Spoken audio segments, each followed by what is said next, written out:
राहुल पांडुरंग सुरवसे, दप्तर कारकून, छत्रपती संभाजीनगर पाटबंधारे विभाग, छत्रपती संभाजीनगर. मी दिनांक 6/1/2025 पासून आमरण उपोषणासाठी बसलेलो आहे. माझ्या वैयक्तिक मागण्या आहेत की माहे जानेवारी 2021 पासून प्रलंबित असलेले सिंचन व्यवस्थापन कामासाठी केलेल्या प्रवास भत्ते देयके मला देण्यात यावे. नंतर अतिरिक्त कारभारचे विशेष वेतन मला अदा करण्यात यावे, कारण मी एक सब डिव्हिजन, 2 शाखा, एक मध्यम प्रकल्प आणि 2 लघु प्रकल्प याचा कारभार सन 2019 पासून पाहिलेला आहे. नंतर निलंबन पश्चात शासन सेवेमध्ये मला रुजू करण्यात यावे अशी मी विनंती केलेली होती अधिकाऱ्यांना. त्यांनी मला आता कामावर रुजू न केल्यामुळे मी उपोषण करत आहे.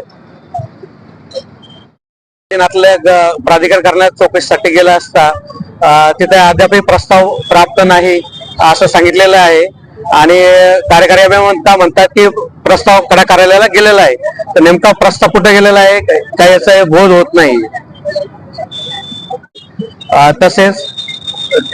तसेच आज दिनांक 9/1/2025 रोजी विभागीय कार्यालयातील सर्व कर्मचारी मला इथे भेटण्यासाठी आलेले आहेत. त्यांनी माझ्या संपास पाठिंबा दिलेला आहे आणि या सर्व कर्मचाऱ्यांच्या वतीने एक विनंती करण्यात येते की 2022, 23 आणि 24 पासून ज्या कर्मचाऱ्यांचे प्रवास भत्ता देयके प्रलंबित असतील ते सर्व प्रवास भत्ता देयके निकाली काढण्यात यावे अशी मी कार्यकारी अभियंता आणि अधीक्षक यांना विनंती करतो. मी भारतीय मजदूर संघ, महाराष्ट्र राज्य शासकीय कर्मचारी संघ संलग्न भारतीय मजदूर संघाचा राज्य कार्यकारी सदस्य असून श्री राहुल सुरवसे यांच्यावर जो अन्याय झालेला आहे या संदर्भात आम्ही संघटनेमार्फत पाठिंबा देण्यासाठी इथे हजर आहेत. तर त्यांची जी निलंबनाचा जो कालावधी आहे तो जो माननीय सुप्रीम कोर्टाचे निर्देश दिलेले आहेत की त्यांचं जे निलंबन जे आहे तर मे 2024 ला झालेला असून तर संबंधित कर्मचाऱ्यांचं निलंबन हे माननीय सुप्रीम कोर्टाच्या आदेशानुसार 90 दिवसाच्या नंतर रद्द करावं किंवा मग ती चौकशी चालू असेल ती चौकशी चालू ठेवूनच त्यांना शासन सेवेत समाविष्ट करावं. या संदर्भात त्यांना कुठल्याही प्रकारे अधीक्षक अभियंता असेल, कार्यकारी अभियंता असेल यांनी कुठल्याही प्रकारचं सहकार्य अद्यापर्यंत केलेलं नाही.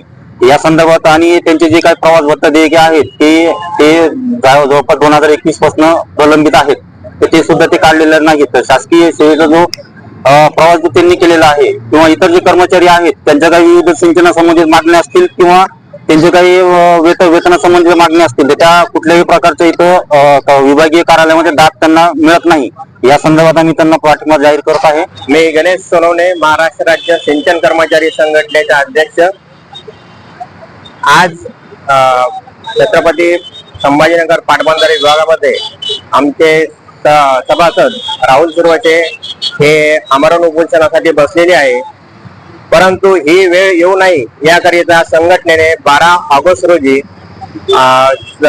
छत्रपती संभाजीनगर पाटबंधारे विभागास, त्याचप्रमाणे अधीक्षक अभियंता लाभक्षेत्र प्राधिकरण कार्यालय यांना, त्याचप्रमाणे सीई कार्यालय आणि ईडी कार्यालय या सर्व कार्यालयांना निवेदन देण्यात आलं होतं की या कार्यालयातील सर्व कर्मचाऱ्यांचे प्रवास भत्ता देयके असतील किंवा आश्वासित प्रगती योजना असतील, सेवानिवृत्त कर्मचारी यांचे निवृत्ती वेतन असेल, या सर्व प्रलंबित अडचणी आहेत, आस्थापनाच्या अडचणी आहेत, या अडचणी सोडवण्यात याव्या यासाठी आम्ही माननीय कार्यकारी अभियंता यांना निवेदन दिलं होतं. परंतु संघटनेसोबत कोणतीही चर्चेसाठी वेळ देण्यात आलेली नाही आणि याचा प्रक्षोभक म्हणून आज इथे आमरण उपोषण कर्मचाऱ्यांना करावं लागतंय. हे या गोष्टीचा मी खेद व्यक्त करतो. राहुल सुरवसे हे किमान सोमवारपासून इथे 4 दिवसापासून आंदोलन करताय. परंतु अशा परिस्थितीमध्येही संबंधित अधिकारी मात्र इथे येऊन त्यांना भेट दिलेली नाही व त्यांचा कोणते प्रश्न आहे ते सोडवण्यासाठी कुठेही रस दिसत नाही. या गोष्टीचा मी जाहीर निषेध करतो.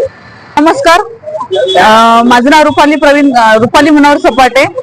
मी छत्रपती संभाजीनगर कार्यकारी अभियंता छत्रपती संभाजीनगर. की आज आम्ही इथं जे आम्ही थांबलेलो आहेत तर एक आमचा महत्वाचा जो प्रश्न आहे की अजूनपर्यंत आम्हाला 2023-24 चे प्रवास भत्ता देयक अजूनपर्यंत आम्हाला मिळालेले नाही आणि न मिळण्याचं कारण अजून आमच्यापर्यंत ते पोहोचण्यात आलेले नाही आणि का नाही मिळाले त्याचा आम्हाला खुलासा करून देणं आवश्यक आहे. आणि बरेच कर्मचारी हे साईड वर्किंग करतात करताना भरपूर अडचणी येतात.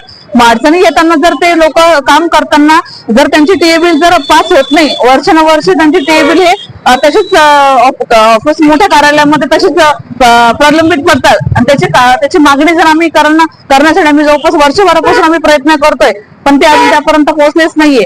पण याचा कुठेतरी खुलासा व्हायला पाहिजे. आणि प्रत्येक कर्मचारी हा साईड वर्किंग करून ऑफिस वर्किंग करतोय व त्यांच्या कामामध्ये दखल देणं खूप महत्वाची गोष्ट आहे. पण तिथं कर्मचाऱ्याला अधिकारी सपोर्ट करतात पण काही वेळेस तिथं डिव्हिजन लेवलवर आम्हाला अधिकारी सपोर्टच करत नाही. कारण सांगतच नाहीये मूळ कारण काय. तर त्यांनी आम्हाला सगळ्यांनी सहकार्य करावे आणि आम्ही त्याला सगळ्यांनी अनुमोदन आहे की आमचं फक्त तेवढा एक प्रश्न आहे तो पूर्ण करावा.